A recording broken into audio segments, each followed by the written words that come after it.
Bonjour à tous. Aujourd'hui, je vais essayer ce nouveau format dont je vous avais parlé dans ma FAQ, qui consiste à lire les premières pages d'un roman qui est sorti, et de vous expliquer si je suis plutôt tentée ou pas par poursuivre ma lecture.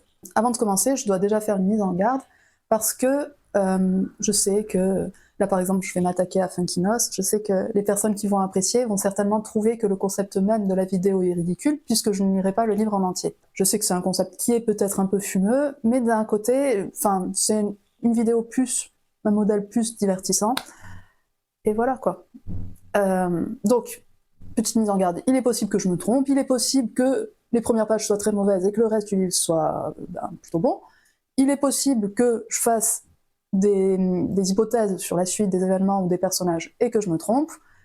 Quel type d'auteur en fait je vais choisir pour ce genre de vidéo? C'est des auteurs que j'ai déjà eu l'occasion de lire et qui en général ne m'ont pas convaincu, et pour lesquels j'ai pas envie de passer plusieurs heures de ma vie à les lire, mais surtout que souvent, comme je disais pour Grimaldi ou je ne sais plus qui, terminer ces livres ne m'a pas aidé à avoir un regard beaucoup plus aigu sur leur littérature, ou voir sur le monde, sur leurs messages. Souvent, ce qui est un peu agaçant, on le sent dès le début. Pour Funkinos, je sais que quelques trucs qui peuvent un peu m'agacer dans son style, c'est la banalité du propos et les aphorismes. Et donc là, on va voir si c'est le cas ou si c'est un peu amélioré. Ce livre s'appelle La vie heureuse, donc déjà ça le situe dans peut-être une veine un peu feel good, une veine littérature doudou, réconfortante. J'avais lu le résumé, ou en tout cas j'en avais entendu parler, ça parle de gens qui ont une nouvelle trajectoire de vie et qui renaissent à une quarantaine d'années, après avoir fait une certaine expérience de la mort. Donc je pense que voilà, déjà ça situe son public cible. Eric Kerson appréhendait toujours de prendre l'avion. Il dormait en général assez mal la veille du voyage, se laissant dériver vers les pires scénarios possibles, imaginant tout ce qu'il laisserait derrière lui après sa mort violente dans un crash. Mais le désir d'ailleurs demeurait plus fort que la peur, dans ce combat incessant entre nos pulsions et nos frayeurs. Donc là, déjà, on s'inscrit, comme ce que je disais, dans une impersonnalité, une banalité du propos. C'est-à-dire qu'on va prendre quelque chose qui est assez courant dans la population, qui serait la peur de l'avion, et on va en tirer de grandes généralités qui pourraient toucher le plus de monde, en fait, qui pourraient parler au plus de lecteurs, et donc produire un effet d'identification assez facile. Chapitre 2. Déjà, on remarque chapitre très court, donc encore une fois, on pourrait dire que c'est une littérature qui ne va pas s'embarrasser dans la mise en place d'une ambiance, dans la mise en place d'une scène, de détails, de descriptions. Chapitre 2. En tant que nouvelle directrice de cabinet du secrétaire d'État au commerce extérieur, Amélie Mortier était chargée de composer une équipe. Dès sa prise de fonction, en mai 2017, elle avait pensé à Eric pour l'accompagner dans cette aventure. Ce choix plutôt insolite avait surpris son entourage. Elle aurait pu se laisser suggérer des profils aguerris par des chasseurs de tête, mais non, elle avait préféré solliciter un camarade de lycée. Pourtant, ils s'étaient complètement perdus de vue depuis leur année à Rennes. Leur retrouvaille avait eu lieu quelques mois plus tôt, grâce à Magali Desmoulins, qui avait eu l'idée de créer le groupe Facebook des anciens de Châteaubriand. Donc déjà, ce qu'on remarque, c'est que quelque chose est présenté comme assez inhabituel, alors que la cooptation ou les liens d'amitié, même anciens, prévalent souvent sur le professionnalisme dans le milieu du travail, et encore plus dans le milieu de la bourgeoisie, qui aime bien en fait se couronner les amis, couronner la famille, beaucoup de phénomènes de népotisme par exemple. Et déjà on remarque que, pour moi c'est plutôt une idée fausse de présenter ça comme quelque chose d'inhabituel. On pourrait presque y voir une qualité morale dans le personnage d'Amélie qui ferait ça, et qui donc aurait une sorte de loyauté envers ses amitiés, envers son passé. Si cette initiative aurait pu paraître pathétique, elle avait finalement ravi la plupart des conviés. Évidemment, on flânait sur les différents profils avec le désir de comparer les trajectoires. Les échecs des autres nous soulagent toujours un peu des nôtres. C'est ainsi qu'Amélie Mortier était tombée sur la page relativement inactive d'Eric Kerson. On n'y trouvait aucun élément personnel, simplement des commentaires sur l'activité de Decathlon. Depuis près de 20 ans, il avait gravi tous les échelons au sein de cette enseigne, de simple vendeur à directeur commercial du groupe. Dès qu'il semblait un peu fatigué, on lui lançait « Alors, à fond la forme ». Il en était arrivé à détester ce slogan ridicule, mais cela ne se voyait pas. Il souriait de manière détachée, comme un homme en vacances de lui-même. Encore une fois, voilà quelque chose, le monde du travail, la lassitude qu'amène le monde du travail en général, dans ce genre de boulots qui ne sont pas très gratifiants, et donc en tirer quelque chose de très général. Et au niveau de l'écriture, on voit que c'est très sur le constatatif, il fut pour le moins surpris d'être contacté par Amélie. Eric avait gardé le souvenir d'une fille hautaine, dont l'assurance frôlait le dédain. Après le bac, elle était partie poursuivre des études brillantes à Paris, jusqu'à intégrer l'ENA. En relisant son message, il se dit qu'il avait eu tort de la juger ainsi. La lucidité sur les autres n'avait jamais été son fort. Une femme occupant un tel poste, qui lui écrivait personnellement sur Facebook en vue d'une proposition professionnelle, cela dénotait plutôt une nature simple et directe. Oui, elle avait parlé de proposition. Que lui voulait-elle? Et pourquoi lui? Bon, alors moi là déjà, je vois peut-être une histoire d'amour se profiler. Ce qu'on remarque, c'est la psychologisation aussi. Il était talana, il était comme ci, il était comme ça. Plutôt que de la mettre en scène, on va décrire le personnage, on va donner ses grands traits de personnalité. Et du coup, bon, c'est encore une manière de tenir la main excessivement au lecteur. Cela ne lui coûtait rien d'écouter ce qu'elle avait à lui dire. Ils convinrent de se retrouver le lendemain à 8h dans un café de la rue du Bac. Eric estima que c'était une heure bien trop matinale pour évoquer un quelconque enjeu. L'avenir apparaît plus aisément en soirée. Il arriva un peu en avance, donc là, l'avenir apparaît plus aisément en soirée. Petit aphorisme, est-ce qu'il se vérifie? Pas forcément. Peut-être pour David Funkinos, mais en tout cas, c'est de dire des grandes vérités générales qui n'en sont pas spécialement. Il arriva un peu en avance afin de boire un double expresso en guise de prélude à leurs premiers échanges. Amélie pénétra dans le café pile à l'heure, comme si son corps vivait au rythme de son agenda. Avant ces retrouvailles, Eric avait furtivement scruté des photos récentes d'elle qu'on pouvait trouver sur Internet, mais n'ayant pas de compte Instagram, il avait été bloqué avant d'en voir beaucoup. On sentait qu'elle abordait la quarantaine tel un rendez-vous avec l'apogée de sa sensualité. Donc là, c'est très lourd. On sentait qu'elle abordait la quarantaine tel un rendez-vous avec l'apogée de sa sensualité. Rendez-vous, apogée, sensualité, il faut faire un raccourci. Son idée se perd un peu. Elle dégageait, semblait-il, une sorte de puissance solaire. Mais à mesure qu'elle s'approchait de lui, il en jugea différemment. En dépit de son large sourire, il ne put s'empêcher de ressentir chez elle comme quelque chose de malveillant. « Tu n'as pas changé, dit-elle en s'asseyant. C'est une formule de politesse, je suppose. Peut-être, avoua-t-elle en souriant pour masquer la réalité. Elle avait presque eu du mal à le reconnaître.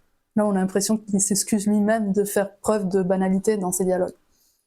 Au lycée, Eric n'était pas forcément le genre de garçon qu'on remarque d'emblée, mais il respirait une forme de tranquillité qui pouvait passer pour du charisme. Il possédait ce charme des discrets, jugeait-elle. Il réapparaissait à présent avec toute la panoplie du repli. Son physique avait pris la trajectoire d'un renoncement. Elle se demanda, à l'espace d'une seconde, pourquoi elle l'avait contacté lui. Donc là, déjà, on voit qu'il y a un peu une redondance, parce que lui se demande pourquoi elle le contacte, elle se demande aussi pourquoi elle le contacte, les amis autour ont l'air de se demander aussi, enfin, ça a l'air d'être inhabituel. Donc bon, on a compris l'idée, c'est pas la peine de surligner comme ça, quoi. Il lui faudrait sûrement du temps avant d'en comprendre la raison. Elle finit par répondre. Je suis sûre qu'il y a une raison qui est peut-être qu'en fait, elle était amoureuse de lui quand elle était au lycée, ou ce genre de choses, une histoire un peu cachée. Comme je dis, on sent peut-être un truc intérêt amoureux. Donc si c'est pas le cas, ne me faites pas en commentaire « Mais non, c'est faux, vous vous trompez !» C'est très probable que je me trompe. Je te remercie d'avoir été si réactif. Ton message était intriguant. C'est dommage qu'on se soit perdu de vue comme ça. Enfin, je sais que nous n'étions pas spécialement proches, et puis, quand je suis partie pour Paris, je n'ai plus vu grand monde. Enfin, dialogue qui sonne très faux, quoi. Surtout pour une rencontre après tant de temps. Et puis même dans l'oralité, il y a quelque chose qui ne colle pas. C'est trop, encore une fois, banal. Enfin, en tout cas, trop général. On ne sait pas quelle est leur classe sociale, est-ce qu'ils ont des tics, il n'y a aucune personnalité, en fait, dans ce dialogue. On a l'impression que c'est un dialogue de téléfilm, de personnages qui n'existent pas, en tout cas. C'est finalement une bonne chose, ce groupe Facebook. Oui. Et toi, tu es resté à Rennes? Oui, j'ai commencé mes études de commerce, et puis... Il s'arrêta subitement avant d'ajouter « Et puis mon père est mort ». Je crois que j'avais écouté la critique du Masque et de la Plume et il comparait à Houellebecq.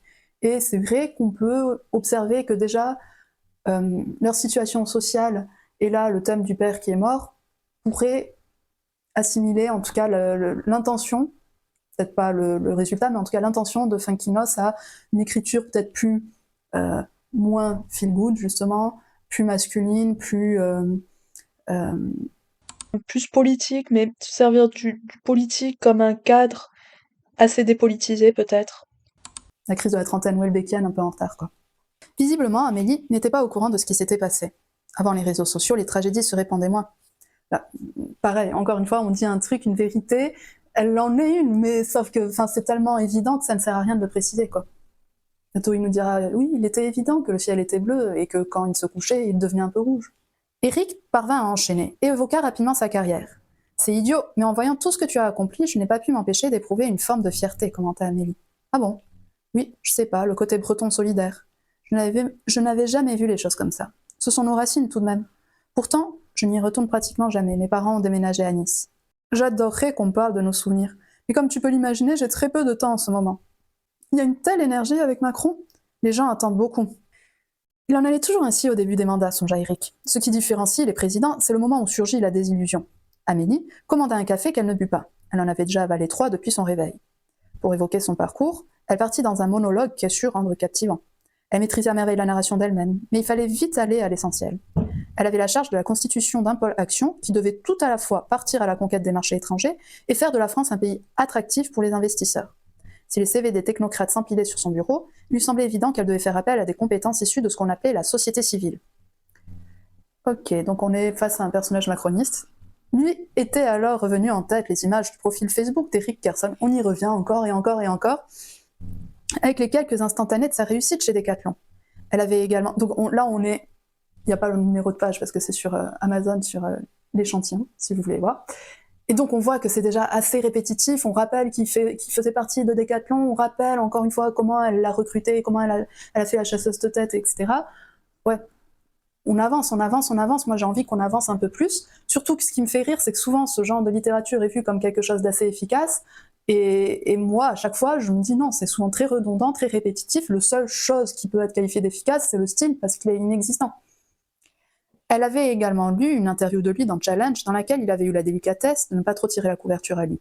Mais on sentait bien à quel point le groupe avait bénéficié de ses grandes qualités. Quand elle le sonda clairement sur l'éventualité qu'il rejoigne son cabinet, il répliqua « Je ne sais pas quoi te dire. Tu as le temps de réfléchir, bien sûr. Enfin, pas trop longtemps. » Donc un petit silence. « J'ai envie de travailler avec quelqu'un comme toi. Tu as gravi tous les échelons d'une grande entreprise. » Donc là, ce qui était dans la description juste au-dessus va être dit dans le dialogue, donc c'est vraiment... répétitif, quoi. J'ai l'impression que moi-même c'est répétitif ce que je dis parce que le livre commence vraiment à s'enliser dans les répétitions et dans le surlignage, quoi. Il y a des choses que tu comprendras mieux que moi, j'en suis sûre. Tu peux imaginer la pression que je vais subir. Et puis je dois te dire autre chose, j'ai besoin de quelqu'un que je connais, qui ne me jugera pas comme pourrait le faire un inconnu. Nous ne sommes pas proches, mais on vient du même endroit. On est bretons. Là, en plus, ça se contredit, puisqu'au début, elle disait qu'elle ne comprenait pas pourquoi elle l'avait recruté, et là, on en vient déjà à dire qu'elle a une petite idée, quoi, finalement. C'est la deuxième fois que tu parles de ça. Je crois que tu comprends parfaitement ce que je veux dire. En quelques mots, Amélie avait fait basculer la conversation sur un terrain presque émotionnel. Elle avait décidément tout d'une politique. Elle enchaîna alors avec le versant pragmatique, en évoquant l'existence trépidante que son offre pouvait représenter avec de nombreux voyages. La situation paraissait surréelle à Eric. Cette ancienne du lycée qui ressurgissait pour lui proposer de changer de vie. Plus étrange encore, il n'avait aucun souvenir précis de leur relation d'alors. Leur seul lien se résumait à une traversée commune de la vie scolaire. Ça paraît, le truc de dire vie scolaire, c'est très impersonnel. On dirait que c'est un personnage qui réfléchit comme un robot, qui réfléchit par périphrase un peu journalistique et pas comme réfléchirait un humain en se rappelant quelqu'un dont il ne se souviendrait pas, justement, il ne dirait pas oui, nous avions traversé la vie scolaire ensemble », enfin, personne ne dit ça. Avec le temps, on en vient parfois à déformer la réalité. Des figurants du passé en deviennent les acteurs principaux. Aphorisme. Elle semblait si ferme dans son désir de travailler avec lui qu'il en était déstabilisé. Cela faisait longtemps que personne n'avait considéré son parcours avec un tel enthousiasme. Il ne recevait plus guère d'encouragement, si bien qu'il avait fini par douter de tout, et de lui-même surtout. Les mots d'Amélie comblaient quelque peu les béances d'un ego abîmé. On est dans un truc à la Noton, là, je trouve. Chapitre 3. Eric devait réfléchir. Son hésitation allait de soi. Il quitterait un poste important et stable pour une aventure ministérielle paraissant incertaine. Le salaire serait inférieur, et cette question-là le préoccupait peu. Cela lui paraissait presque improbable d'avoir si bien gagné sa vie jusqu'ici, étant donné le milieu modeste dont il était issu. On va peut-être avoir un message de transclasse en plus. Sa réussite lui avait permis d'offrir un grand appartement à sa mère, pas très loin de leur quartier d'origine. Son père n'avait pas pu assister à cette consécration matérielle, ce qui lui serrait le cœur. Donc premier vrai cliché de serrer le cœur, donc c'est déjà pas mal parce qu'il me semble que dans son dernier il y en avait beaucoup, presque à chaque ligne. Donc là, c'est vrai que je crois que j'avais entendu quelqu'un qui disait que son style s'était un peu amélioré. Oui, on remarque qu'il y a moins de clichés, donc c'est bien. Après, est-ce que le style devient bon parce qu'on enlève tous les clichés? Pas forcément si on n'a pas grand-chose à dire, si on n'a pas un regard sur le monde qui est, encore une fois, personnel, quoi. Son entourage le considérait comme un bon fils, mais cette générosité constituait une compensation acceptable à son éloignement. Il ne retournait que rarement dans la Bretagne de son enfance, où il ressentait toujours un certain malaise. Il y avait là tous les ingrédients d'une nostalgie sans goût. À vrai dire, il avait progressivement cessé d'aller voir sa mère, fatigué par avance de toutes ces conversations identiques, du refrain incessant des reproches. Une succession d'allusions négatives qui constituait un véritable réquisitoire contre lui. Eric trouvait parfois des justifications au comportement de sa mère. Elle souffrait. Mais lui aussi était hanté par ce qui était arrivé. À l'époque, il avait consulté un psychologue avant de partir pour Paris. La fuite avait été une sorte de remède. Il s'était alors offert l'illusion d'être la première page d'un roman. Il avait par ailleurs rompu avec de nombreuses connaissances, ressentant la nécessité de s'entourer de personnes qui ignoraient tout de son passé, de personnes qui ne risquaient pas, par leur simple présence, de le propulser dans les souvenirs acides. Il fallait se séparer des témoins du tragique. Bon, par quoi commencer ? On sent que ce début, cet incipit, est plutôt poussif et plutôt répétitif, mais d'un autre côté, on peut dire aussi qu'il montre un peu les grandes lignes qu'il va y avoir, qui vont être traitées dans le livre, qui sont le monde du travail, la famille et le deuil. On sent qu'il va se tisser une relation avec cette Amélie, on ne sait pas encore si elle sera d'ordre seulement professionnel, amical ou amoureuse. Moi, je penche plutôt pour le amoureuse et que les deux vont apprendre que finalement... on va voir si c'est macroniste, mais je pense que ça va plutôt se détourner de ce monde du travail pour voir que les vraies valeurs sont ailleurs. Je pense qu'il va faire quelque chose plutôt de cet ordre-là.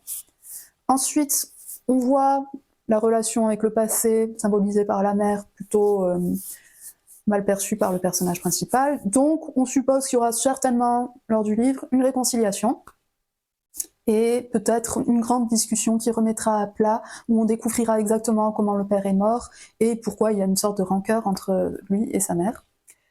Moi, je vois un truc comme ça. Après, bon, peut-être que je me trompe.